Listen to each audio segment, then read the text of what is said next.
महाराष्ट्रातील बीडी उद्योगात काम करणाऱ्या महिला बीडी कामगारांसाठी किमान वेतन अंमलात आणण्यासाठी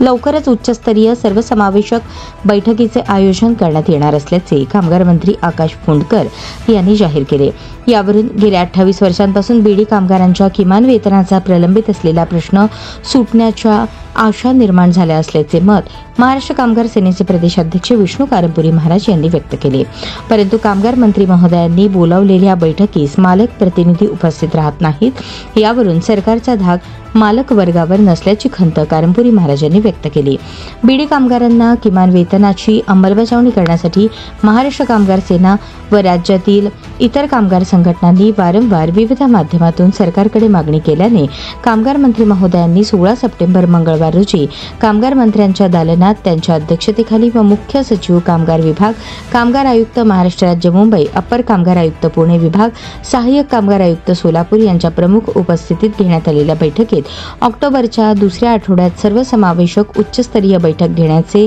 कामगार मंत्र्यांनी जाहीर केले। या बैठकीत महाराष्ट्र कामगार सेनेचे प्रदेशाध्यक्ष विष्णू कारंपुरी महाराज यांनी किमान वेतन अंमलबजावणीबाबत कामगार मंत्र्यांनी बोलवलेल्या बैठकीत मालक प्रतिनिधी उपस्थित राहत नाहीत, म्हणजेच कामगार मंत्रालय व सरकारचा धाक बीडी उत्पादकांवर नाही असे मत व्यक्त केले। गेल्या 3-4 वर्षांपासून शासन दरबारी प्रशासनाच्या माध्यमातून अनेक बैठका आयोजित करण्यात आल्या, परंतु प्रत्येक बैठकीस मालक वर्ग उपस्थित राहण्यास असमर्थता दर्शवून उपस्थित राहत नाही, म्हणून किमान वेतनाचा प्रश्न प्रलंबित राहिला असे म्हणाले। सदर बैठकीत विष्णू कारंपुरी महाराज यांच्यासह कामगार सेनेचे विठ्ठल कुराडकर, सोहेल शेख, कम्युनिस्ट पक्षाचे माजी आमदार, कामगार नेते comrade Narsayya Adam master, Nasima Shaikh, Yusuf major, Sunanda Balla, Vijay Sasane, Shakuntala पाणीभते, पुण्याचे प्रतिनिधी उमेश विश्वस्त,